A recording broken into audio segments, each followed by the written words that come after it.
the second of 2 days, well, actually second of 3 committee sessions where we will hear presentations from within our city departments proposing new spending initiatives that we will then rank and score.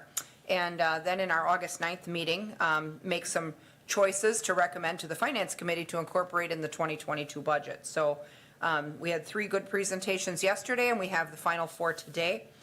First up on our presentation schedule is the Parks Department, and we have Park Director Jamie Polly with us to walk us through her materials.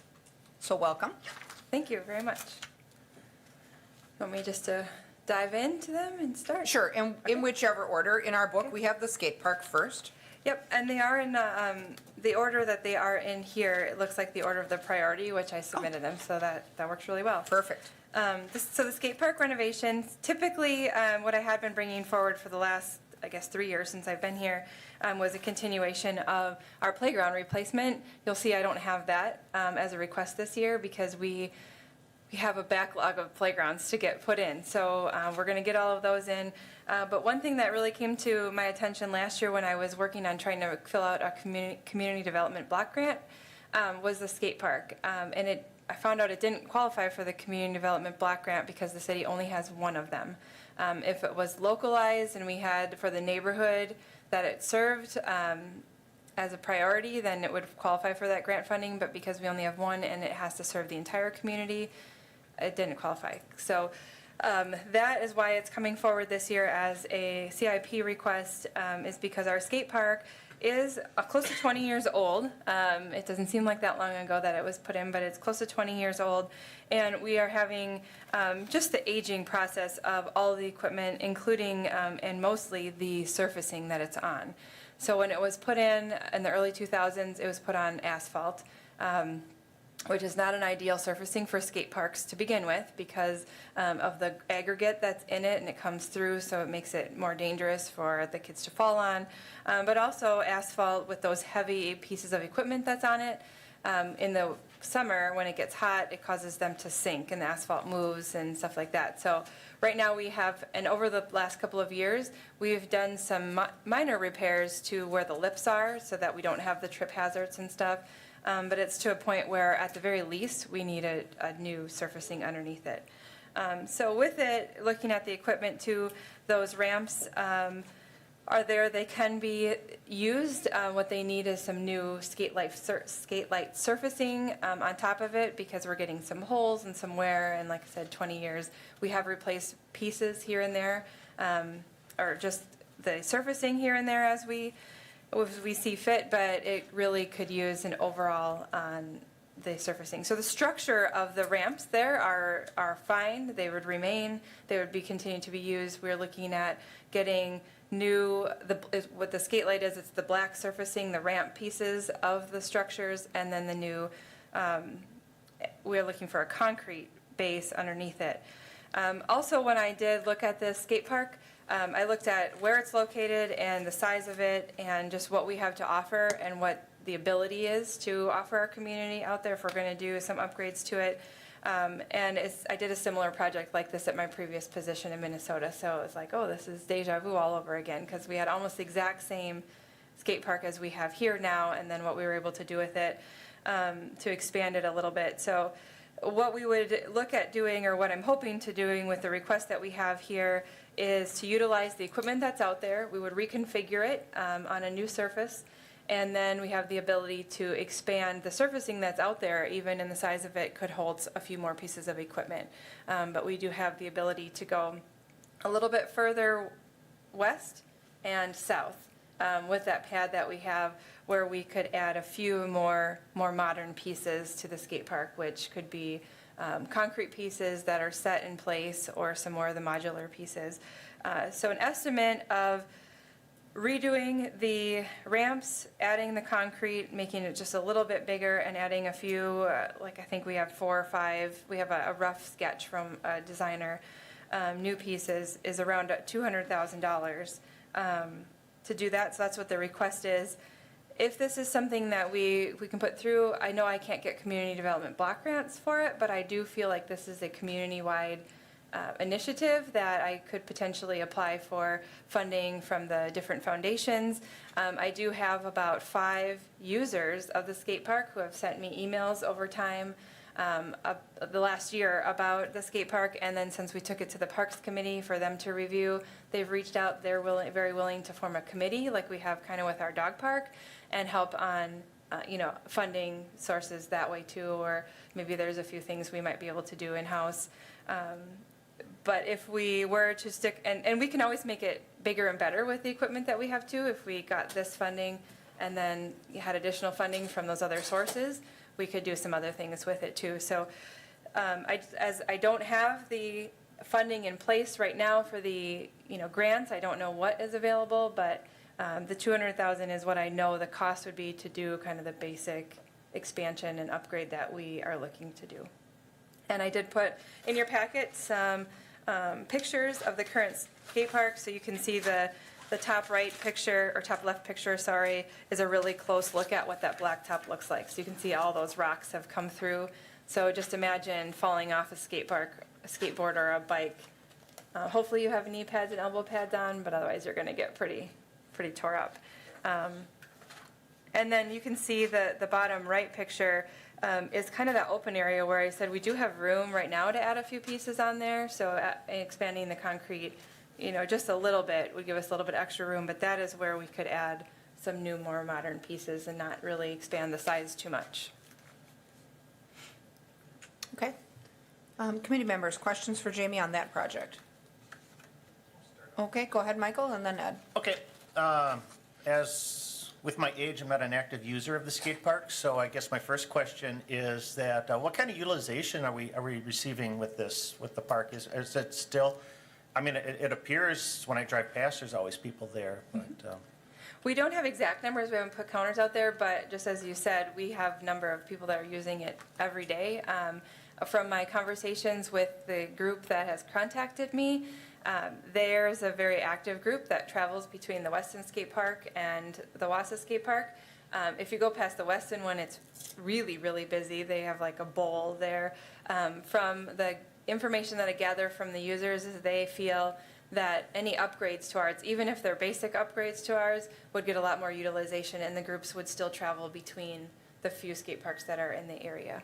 So I don't have numbers for you, but it is being used. And I guess that kind of leads into my second question. Yeah, what would we need?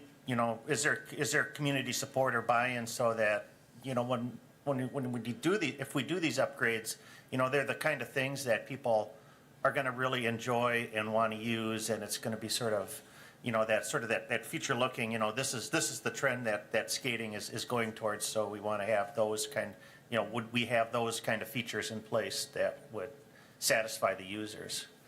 Yes, my plan with this and what I had done at my previous position in Minnesota was getting the user groups involved in the planning process. So I have a basic idea of what we could put out there by working with the skate park company, but we would choose the specific pieces based on the feedback of the users and what they're looking for.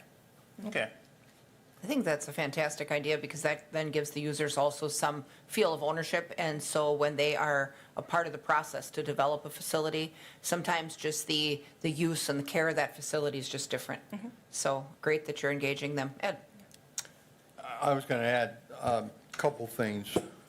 Mike, for you, I was on council when we first brought that in, and if I remember correctly, the Alexander Foundation had been involved in funding the vast majority of that, and Bill and Peter had reached out for the design of that to some users or user groups. I'm not sure which ones, what it was, and they did a really good job, but it was a very basic park. And even back in those days, I found it interesting, going back on a history point for you. I went down there about 4 weeks after it had been in operation to see what was going on. And I found it interesting that we had teenage kids, high school kids, and elementary school kids down there. And I'm going, oh my gosh, we're going to have these accidents and people are going to run into each other. And what I found was, and there were some kids on bicycles, and I went, ugh.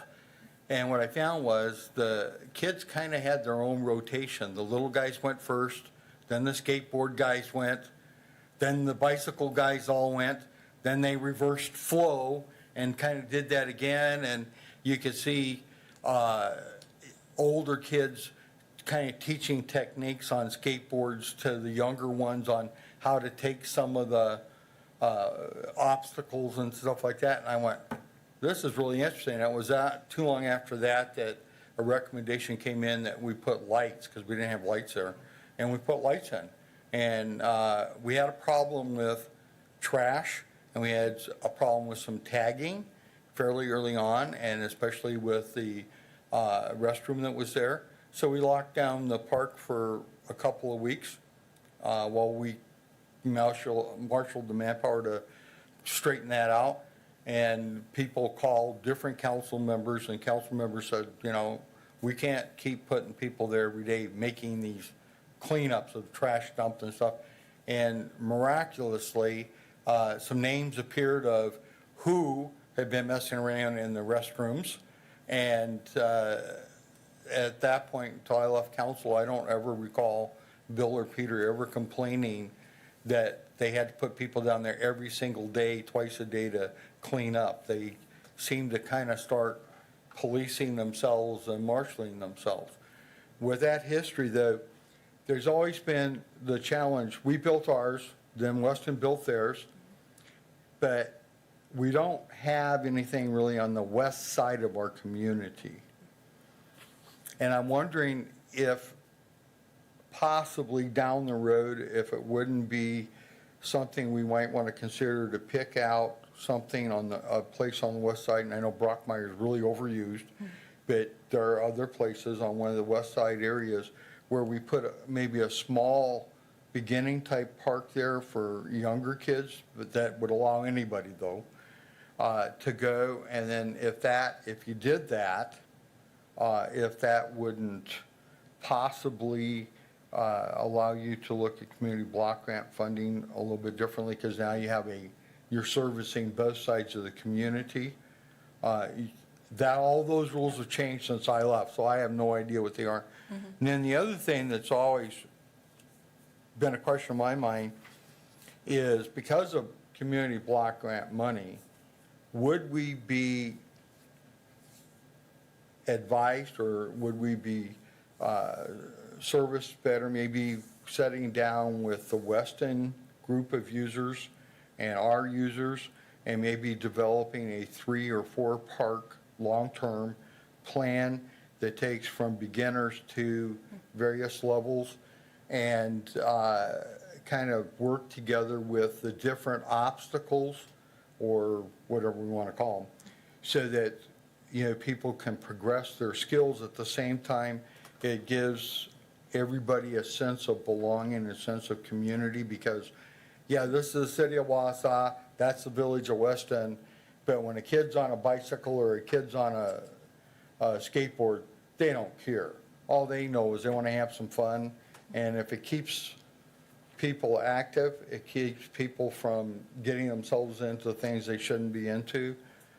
Is it something we might want to talk about? I don't know. I'm not on the committees and I don't serve. So I'm sure you've already thought of all those things, and I'm just maybe stating what is obvious to you.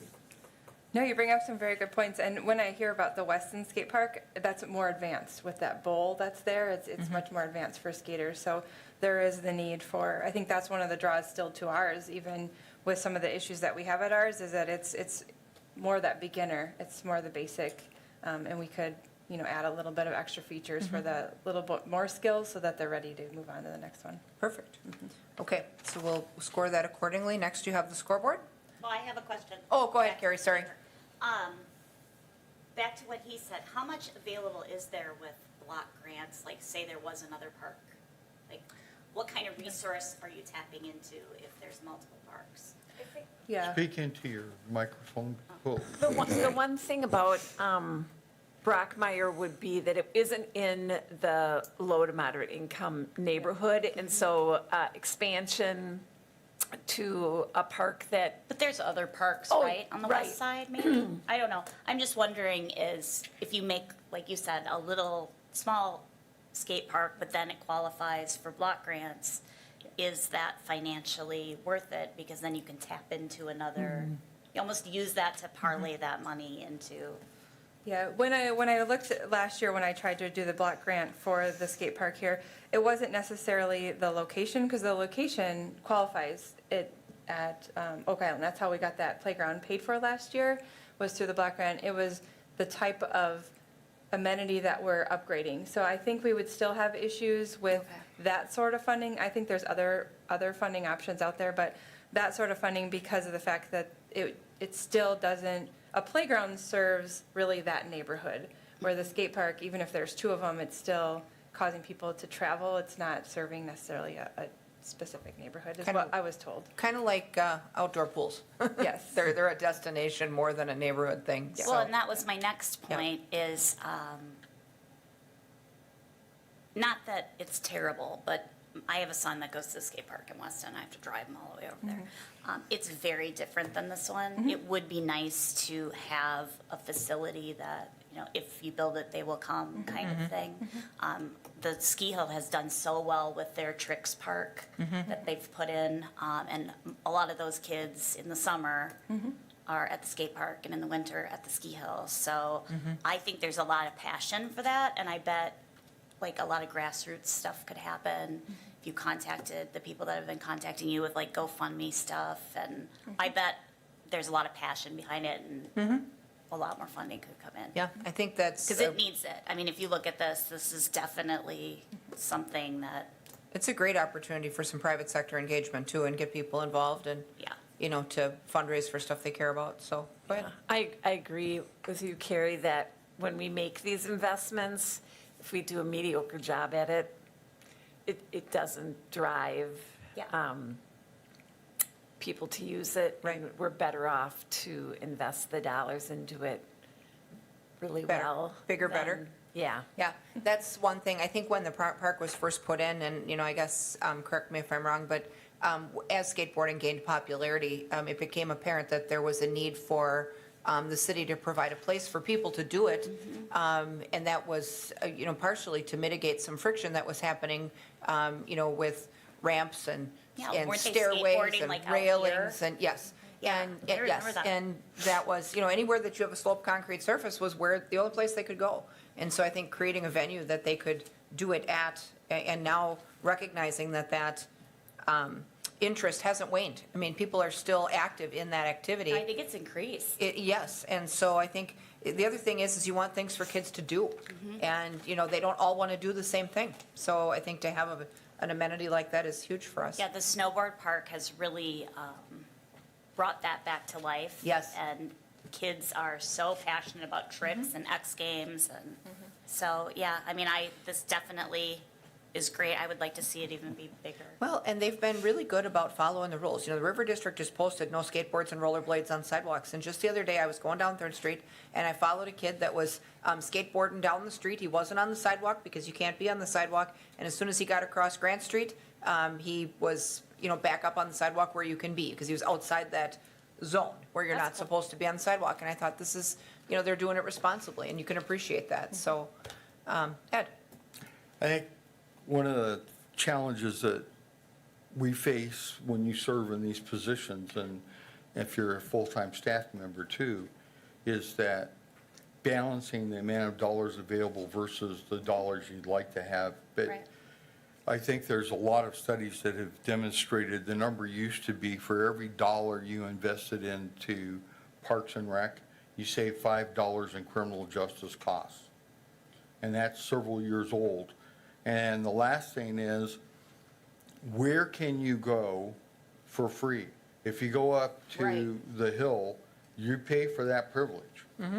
Totally. But if you go to our skate park, or you go to Weston Skate Park, that's paid for by you and I, and we do it because we want our children to be out in the open air, we want them having fun, and we want them to have an opportunity to see how you can interrelate to each other in a positive manner. And, you know, I don't know that I've ever heard of any, and Jim would be the guy to do this, but any battles or pushing and shoving or fights at the skate parks. I think everybody in the past has always been respectful of their neighbor and kind of worked around that.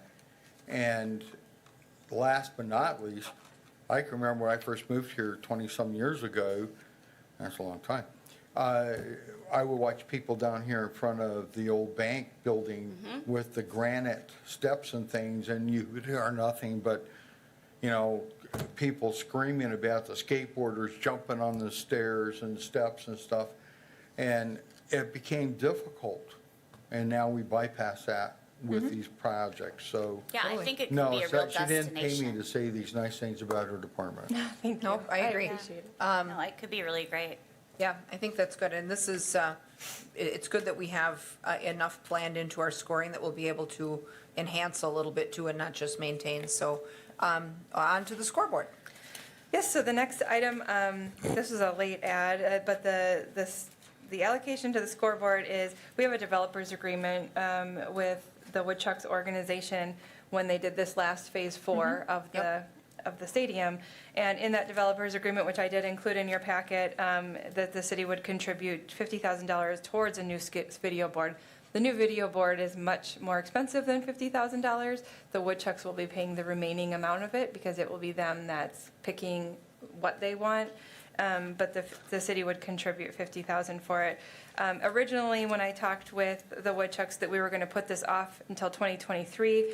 However, we continue to have issues with the current scoreboard that's out there, and it's still under warranty, so we keep getting it fixed, but it just has not been very reliable. And we think we can actually maybe trade that in because it's not that Working old. and- but yeah, get it- yep. Yeah. So that's basically what it is. I don't have a picture of the video scoreboard in here because they haven't actually chosen what they want to see. But it's not going to be really elaborate, but it will be big enough that they can put some graphics on it. Well, and everything they've picked to date out there has been awesome. I mean, the feedback we've been getting is just fantastic, and, you know, the investment made by Mr. McDonald in that facility is second to none, so Yeah. we'll go ahead and score that per the agreement. Yep. Water fountain replacement. All right, I gotta- So this is an item bringing forward, we originally, well, there's two things that kind of drove the drinking fountain replacement. The first thing was the CARES money that we had received with COVID last year. We were able, this is one of the qualifiers because it reduced the spread of germs, it reduced the human-to-human contact, and upgrade systems. So we were able to replace all of them on the county side through the county's share of our CARES Act. When we brought it to the city, there was no more CARES money left because it was kind of that last minute, like, we got to get, things on the docket. So we're bringing it forward again as an option for the city to do. But the other big part of this is it does in many areas, maybe not all the 21 drinking fountains, but the majority of them, and I don't have the exact number, it also is to meet ADA compliance. So we just did an ADA study for the city. We have a list of all of the upgrades that we need to do, and many of them is changing out the drinking fountain to either raise it, lower it, have that ability for the water fountain, having some of these, many of them, I think I put the picture in, have the regular height and the ADA height, so that would meet our ADA requirements as well. Well, It's the a- one even has a spot at the bottom for pets. Yeah, we pretty could, cool. we do have that at the dog park. Yeah. We have the same standing fountain, and it works really awesome. So we have a list in there of all of where the drinking fountains are, and the numbers may not mean anything to you, but that's the kind of fountain we would put there. So we've already done that research of what we would put where. It is a pretty hefty price to replace all 21 because they're not cheap. But the other side of this is this would make it that we have the same drinking fountain in every city and county park that we manage, making our maintenance much easier too because the parts would be the same and all that stuff. So Excellent. Okay, that's that project. all right. And Where does that bring us, to Sylvan Hill? Sylvan Hill, yep. Oh, that parking lot's still on our list, isn't it? It is. This is, I think, year 3 that I brought it is. forward. It is. I think I have pictures in here of it. Yeah, and the pictures don't do it justice, but it's really more of a gravel parking lot right now. The pavement's pretty much gone of it. I mean, the parking lot's still usable. Cars can park there. It's just one of those pavement items that has went beyond its useful life and time for repaving. And we did get a cost here to do it, would be in conjunction with Public Works. So we would be doing it in-house. We wouldn't be hiring it out to keep the cost down a little bit. And it's time to replace that pavement. Okay. And tennis courts. And the last one is something too that gets brought forward. When I did the research back on this, I was actually kind of shocked to see how many years this has been brought forward. I put it in here that we have asked, I think, for the tennis court funding since 2009. And there has been, I think, 2 years since 2009 where we have been able to redo some of the, like, I don't exactly know before me, but I believe Oak Island has been updated. So the two that are, and Pleasant View has been updated over that time. So this is just continuing, same thing, it's pavement, got to keep up with it. We have done crack sealing and recoating over the years, and so now these are just two courts, the Memorial Park and the Airport Alexander, so it would be 2022 would be Memorial and Airport in 2023, that they're reaching that area where we can't keep doing the crack sealing and the resurfacing, we need to actually put new surfacing down. Other than Oak Island where the use is apparent, in the neighborhood parks where they're sitting, is there adequate use? Because, we took Schulenburg out because there wasn't to make room for the pool parking. Yep. Well, Oak Island, is probably our most used. Pleasant View has a pretty good group that works, that does up there. And I think the Alexander Airport Park is heavily used from the uses I've seen. I can't speak so much to Memorial Park. I think we can need to do a little bit, maybe a survey. That was the one that, of the two, is in the worst condition. But I can do, we can maybe reach out to the neighborhood and see if, or even ask our pool staff of how much it's being used. We did recently take out all three of the Marathon Park tennis courts have now been taken out of play for tennis. They are now all pickleball courts. Well, that was going to be my question. Yep, and many of our new playgrounds, like on 3M, we have put the pickleball lines on them. So even though they're tennis courts, we can put pickleball lines on them, or we could look at changing some of these out to pickleball. I think they should be all changed out to pickleball. Well, and I wondered that myself, especially with regard to Memorial, and I think we should certainly ask that question because, that park is, we know because of the pool, it's heavily used for the pool, baseball, and disc golf. Yes. And so a tennis court takes up a decent amount of space, and if it's underutilized, is there something else that park would use more? And if that's pickleball, maybe restriping it or dual striping. I think I just saw this morning that the mayor is hosting a pickleball instructional type event for the community today. Tomorrow. Okay, so. With the governor. Right. So how fun. And so that's, well, spoiler alert, because she didn't say that. She just said a fan of. A pickleball aficionado, so, anyway, but, yes, I think that's something that we need to look at, though. I mean, if we fund this dual striping at a minimum, because pickleball has gained an awful lot of popularity, and it's more all-age friendly, so. Yeah, and I think with this, the main funds for this would be to replace the blacktop surfacing, and then we can, in time from now until when we do that, we can do that research of what lines we actually want to put back on the surfacing. So the main cost of this would be to redo the blacktop. But yeah, we can do that and reach out to the neighborhood group and. Isn't there some pickleball special group. expensive paint that goes on them too that drives up the cost? Tennis court? Some pliable? It is a paint, special some- paint. It's a little bit more expensive than regular paint, but Okay. it's not too bad. But yeah, it's a court surfacing material that has more of a gription on it, so you don't slip and slide. And Okay. Do we have a pickleball facility in Wausau? Marathon Park has 6 pickleball courts. 6 pickleball, okay. Because I know like in Rhinelander, for instance, they redid their tennis courts at their Crocodile, my daughter calls it Crocodile Park, with pickleball, and it's a huge draw. Yep. And there's a line of people waiting Yep. for their turn. And Marathon Park is that way now, and we just held our first pickleball tournament a couple weeks ago where we had over 50 teams come, and we were fortunate the Y was great in partnering with us because the storms came through and they let us go in the Y on Saturday, and then we were back outside on Sunday. But the Wausau Area Pickleball Club is very active and pretty big, so. See, it seems like a no-brainer to me, like, if you go around, rarely do you see people playing tennis. Not that you should totally not cater to any tennis people anymore, but it's few and far between, I think, the people that go out and play tennis and not go to the tennis center Yeah. and play seriously. Yep. But there's a whole lot of people playing pickleball. Yeah. So it would just make sense to me to phase. Right. Dual use of anything, I think, is helpful, just to ramp up usership. You know, and whenever we have that opportunity, it certainly makes sense because extra stripes aren't that expensive, so. Do you find that some communities put basketball hoops in their tennis courts too, to let kids play basketball, or is that not recommended? I think you could do it either way. I think like at Marathon Park, for instance, we have our basketball hoop next to the 6 pickleball courts, and it's pretty heavily used there. So I think we would just have to maybe do a research of how it would be used, because if the basketball court would be more used by the community, then you're taking that pickleball and tennis kind of out of there.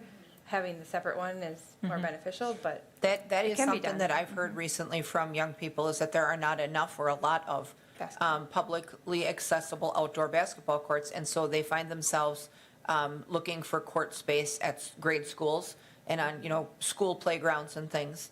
And, you know, they aren't always in the best shape either. And so, you know, that's something too, that if we find facilities that are underutilized and we're looking for, you know, something to add that people would use, that might be an option too. Space-wise, tennis is quite big. You know, I don't know the differences to pickleball is quite a bit smaller. If you take that space, could it be utilized for basketball, pickleball, and not tennis? Because there's that extra room. I don't know. possibly something at with your Marathon Park, we research. were able to fit 3 pickleball courts per tennis court. We had 2 tennis courts that we made into 6. Yeah, so No, I take that back. 1 tennis court has 2 pickleball courts on it, because we have 2, 4, 6. So we had 3 tennis courts, now we have 6 pickleball courts. Nice. you could maybe do pickleball and basketball and. And replace just it with split tennis. one and do 1 and 1. Yeah. Yeah, that's something that we could look at too, but I Yeah. think it all starts with the surface, so we'll have to score the surface first, Right. but, okay. And now, was that your last project? I That gotta was go my back last to the project. beginning. Yep. Anybody have questions for Jamie then on any of her projects? We talked over the skate park, but anything else that she's gone through? They're all pretty straightforward, so, okay. So with that, we're a little ahead of schedule, which is okay because our next presenters are here. Sent Matt Barnes an email. Okay. Sounds good, sounds good. So we'll go ahead and score those, and then we'll move to our next presentation. Before we switch, does anybody need a break? We haven't been at this too long yet, so, okay. If not, we'll go to the next one then. Next up is the fire department. And we'll welcome Chief Bartek. Where would you like us to sit? You can have, we're trying to create a little more of a roundtable vibe, so we thought putting the presenters there, and we can like talk around the issue and, you know, talk to one another, and anywhere you guys want to sit. And Jared, if you want that other seat, or if you want to sit next to the chief, it doesn't matter. We're casual here, so Where's the fire? wherever you guys are comfortable. Comfortable here. Okay. All right. Welcome, chief. If you want to walk Sure. us through it, looks like there's not a whole lot on your list this year, so. No, obviously, previous years, we've had lengthy CIPs under Chief Kajawa, and this is basically a continuation of the plan that she started during the transition from her to me. We've got some long-range stuff, and actually next year, one thing that's not in there that we're gonna look at adding probably for the 23 or the 24 is some resurfacing of aprons at the stations, so that's not included in the long range. But what we're presenting today is for 2022, and it is an upgrade in our Zoll Auto Pulse system, our bundled system. So if you recall, CIP, I believe 2019, Jared, was that 2019 that we got? No, that was the federal grant. We got the monitors under the 2019 CIP, the Zoll monitors, and then we were able to get a federal grant and matching local donor to purchase the new upgraded Zoll Auto Pulse. So Right. the automatic CPR, Lucas device type It's, yep, tool. it's the Yep. Lucas device is the device that we've transitioned away from, so we would go to the Zoll bundle. Since then, under Jared Thompson's outstanding leadership of our EMS division, we're seeing some really remarkable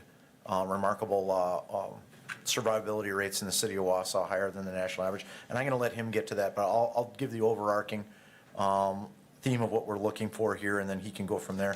So we bundled two things into this, some patient care movement devices, along with the upgrade of our Zoll system for the new software that they've got for our pulseless non-breathing patients, and some new sleeker, better designed carrying cases that they have, and a few other tweaks in that. And then our stair chairs, which is a very unique, specific piece of equipment that works to protect a patient during a movement, and it also works to protect the backs of the paramedics as we move. Those have reached the end of their service life, as long as our scoop stretchers have also. We feel like we could bundle this because they are all used as a patient care bundle on each one of these calls. We may use singular pieces of this equipment, we may use it all in combination at a time, but we felt like we could bundle it. So we're looking for $66,000 to upgrade to that. And Jared, could you talk about where our current, since we did the moved to the Rialto study, and maybe just describe that, what that meant, and where we're at now with our survivability statistics in the city of Wausau? Got to flip your microphone on there, buddy. Yep, switch here. There you go.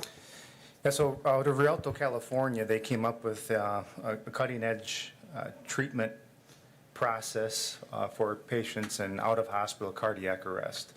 A number of other departments, we're the only one in the state of Wisconsin right now actually deploying their methodology that's backed by real data. And it's shown to actually work, where it's not just a process that is thought to work. They have data right out of their own systems. We have a department just to the south of us, quite a ways, Naperville Fire Department. During their first or second quarter, they had 13 cardiac arrests. They resuscitated all 13 cardiac arrests with this treatment that we've gone to with the auto pulse, delaying medications and defibrillation based off some of the information our Zoll monitors can actually provide for us. So we're giving defibrillations and medications when the body is willing to accept them, and it actually will work, and your body will metabolize the medications as well as accept the energy that we give them through defibrillation. So we report to the CARES cardiac arrest registry to enhance survival. So every cardiac arrest that we respond to, we report all that information to a registry, and it compares it to the state and national. Currently, we're at basically 14%.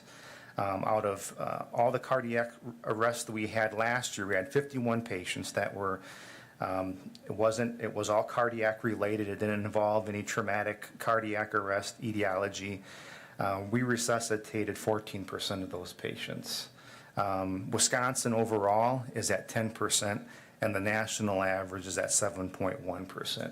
So the CARES registry, as well as other agencies that report to this, can see this data. We're quite impressed with a department the size of Wausau. Is able to produce these numbers. Out of that, we had a total of 7 patients that walked out of the hospital neurologically intact, that they were able to lead a good quality of life, where a lot of patients that experience cardiac arrest, they have some sort of deficit neurologically that would require long-term care at a nursing home or in-home care from a visiting nurse or whatever it may be. So even though 14% may seem low, when it's compared to the national and state average, what we're doing here is working. And I don't know if you saw a Facebook page that we posted. We had a 2-time cardiac arrest survival visit our station the other day. He went in cardiac arrest 2 times within the city of Wausau. Our paramedics, with the care bundle, the treatment that we have now switched to. He's been resuscitated 2 times, walked out of the hospital completely neurologically intact. That is unheard of.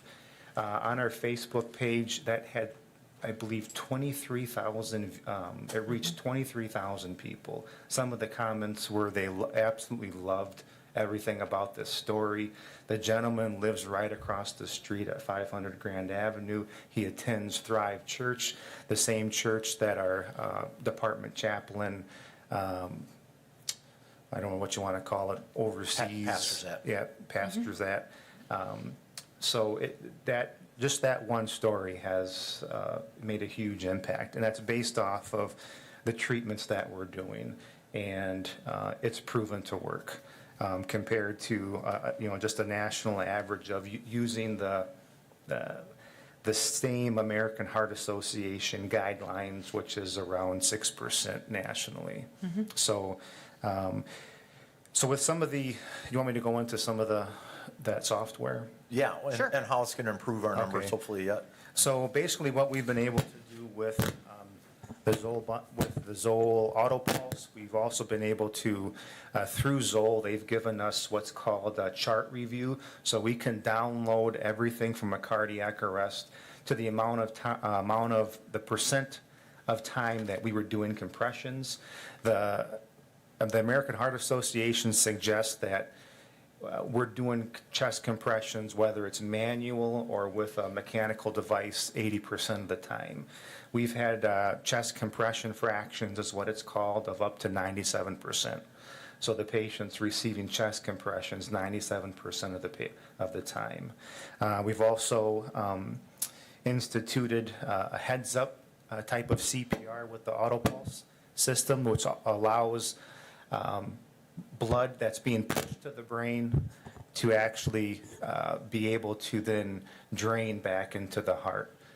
So you're not only, if you're not using heads-up CPR, the blood that's being pushed through the chest compressions, whether it's manual or mechanical, it gets congested in the brain and it increases intracranial pressure, which causes neurologic damage. Sure. So we're doing heads-up CPR, one of the only other departments within the state that is doing that, because we have a very progressive medical director, and Zoll has provided us with proof that it actually works.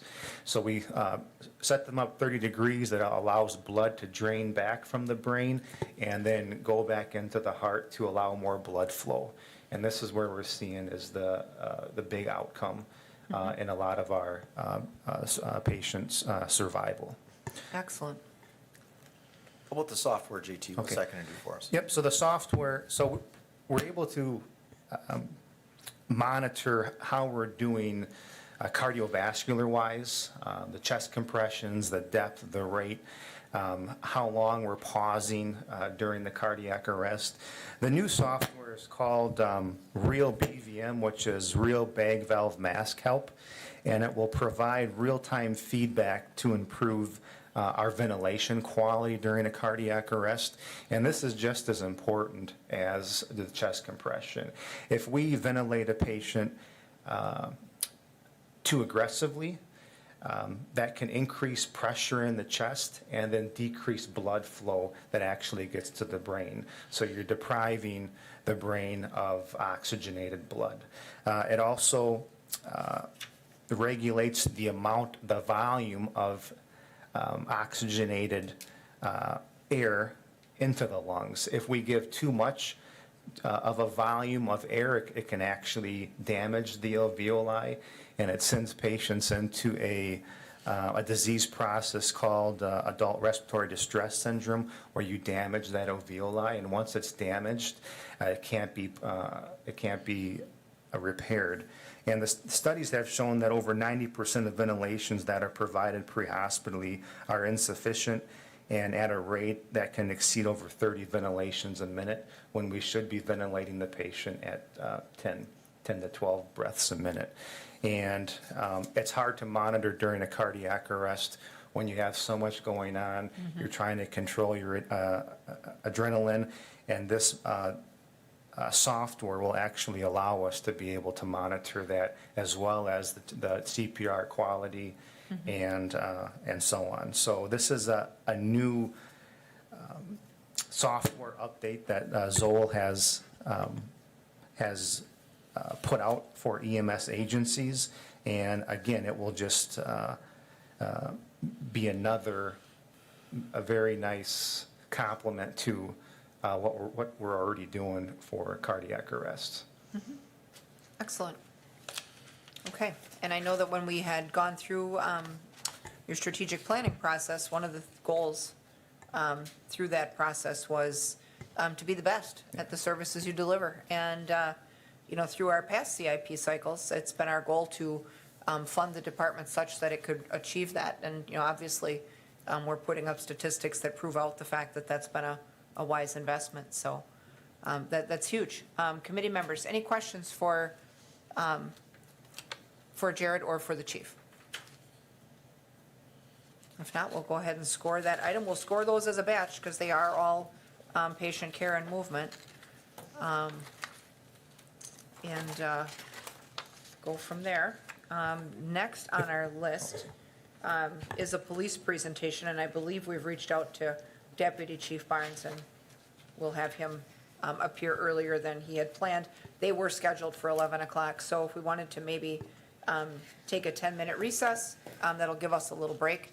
And then when Deputy Chief Barnes arrives, we'll be able to proceed with his presentation. So Can go I just ahead. add one? For sure. So Yep. we just hired 3 new recruits, and they were amazed at what we're doing EMS-wise in Wisconsin.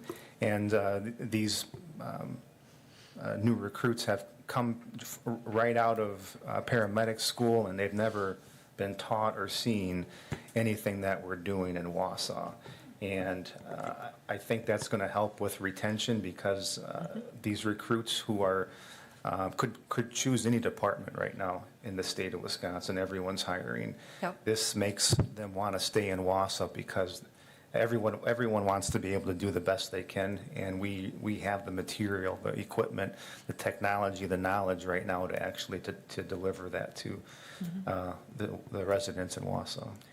I love that. And, over my tenure on the council, multiple times as a council president, I attended an awful lot of swear-in ceremonies for new police officers and new fire and EMS personnel. And one promise that I have always made to them is that as a council, it is our goal to make sure that we know that they already have a difficult job that the average person can't do, and that we would never send them into a task like that with equipment that is substandard or doesn't work. And so it's always been our goal to make sure that we have give you the best tools to do the best job. And so I'm glad to see that you're interested in all this innovation, because it behooves us to do things different and better than average. And so I'm impressed. So Thank you. thank you for that. Yeah, I think so. Yeah, just to kind of add Go on ahead, that, I Mike. think we've got to, we do have an aging population, and that's not because of the city itself. It's just, the state of Wisconsin and whatnot is, there's more older people out there. And I see, progressive technologies like this, and, these updates, I think are really a benefit to keeping our aging population healthy in the city. And in the long run, it's going to help us, attract more people to the community. Well, definitely, and often I have discussions out in the community where, when people start out wanting to talk about tax rates and things, and, then that ends in a conversation about services, and you often is a comparative discussion about, someone else's community versus our own. And at the top of my list as far as what services do I get, why is it better to live in Wausau, I start out with public safety. And then I move through a progression of a whole host of things, but that needs to be at top of mind. And I think sometimes when people move to a community, they're not immediately thinking about, well, what happens if I need this service, or what happens if I need that service? They should be, because you don't know when that day is going to be. So And they're never thinking that. no, not often. So often you want a safe community with great schools, but then, what happens when that health emergency happens? And if it takes 2 minutes to get a response to you versus 14, that's life-changing. So I just, I love what you guys do, so. So do I have it right that this software, it significantly reduces human error? Yeah, and that's what we're trying to, that's what I'm trying to alleviate. We're all human. Well, it's a high-stress It is. situation, and It is, and, that study, 90% of the time, and that has to include us at Wausau, that we're still, we could be better, and this will help us be better. The auto pulse machine with the feedback and data that it gives us post-cardiac arrest is phenomenal, and it really brings into perspective, are we as good as we think we are? And from what the data is giving us, we are as good as we think we are, but we can always be better. And this is going to help us achieve excellence. And that's been my goal since I've stepped in this office, is to achieve excellence. The one patient I remember transporting when I was a line firefighter, it was just an elderly couple. The husband was sick, had a bad stomach bug, and his wife came to us, and she said, I never knew that. I always wondered if God had angels that walked the earth. Aw. And she said, I do now, because he sent 2 to our house. So the impact that I try to reiterate with our paramedics is, even though you might never see this patient again, the impact that you have on their life is phenomenal. And even bringing some of our cardiac arrest survival patients back to the station, it not only, I think it does more to the patient than it may to some of our paramedics. And I probably shouldn't say that, but the smiles that our paramedics see when they see such a positive outcome, especially with our recent patient of 2 times, Zoll, the company that we bought through, posted that on their site, and that's an international site that Wausau, Wisconsin is making news across the world on what we're doing.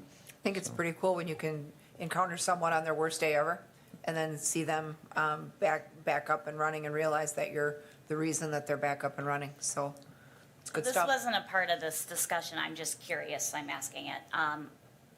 What is the time, like, do you have an average time in Wausau where somebody calls EMT and they're to the house? You mentioned it earlier. Yeah, I mean, we always say we're late. And what I mean by that, our response times are phenomenal. But by the time we get to a patient in cardiac arrest, someone has to identify that the patient's in cardiac arrest, come to realize and accept they're in cardiac arrest, call 911. Through our new Phoenix G2 system, it allows us to get out the door faster. But by the time, that might be, 10 to 12 minutes, even with the residents are very fortunate to have a response time of an average of 3 to 4 minutes. But that's the key. But with this technology, we're able to, I call, prime a patient and allow other interventions that we do to allow the body physiologically to accept the medications and the electricity that we give them. So. Cool. Yep. Thank you for that. We do monitor those times. I don't have them in front of me right now. I got a daily chiefs report with that on it. And we don't go by average. We actually talk about what we do 90% of the time, 90% fractile time. So we throw out some real outliers, but we're looking at what we do 90% of the time. The majority of the city, it's drastically under 5 minutes in that 3 to 4 region. I don't have a number in front of me right now, but I could provide that. Is response time statistically impacted by non-emergent responses, or are they totally separate? So 911 response is a totally different tracking than, if you mix in the non-emergency type stuff where you just go pick someone up and take them somewhere, that drags you down. So is it separate? Yeah, we do have the ability to separate that. There's so many different dynamics that go into that data. From, the position of the crew at that time, or is it the first out crew in that district? Is it second out? Is it is 3 out and they're coming from downtown to get up to 3s, or way out in the western regions of 2 if 2 is out?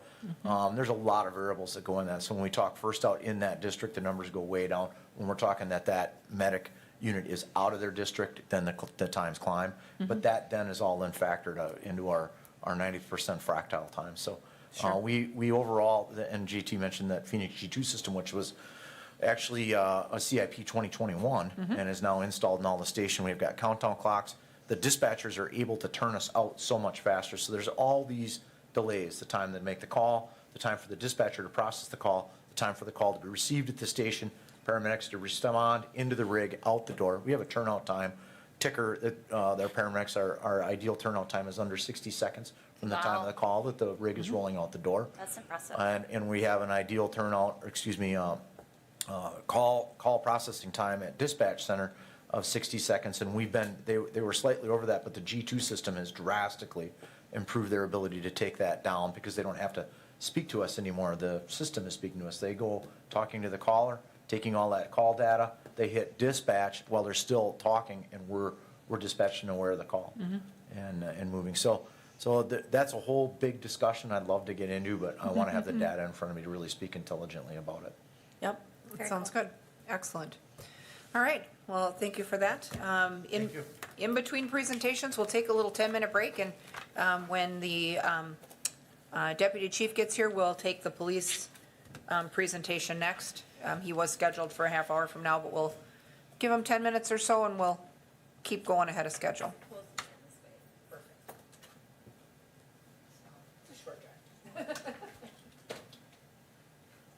Shorter when they were in the basement, but not anymore.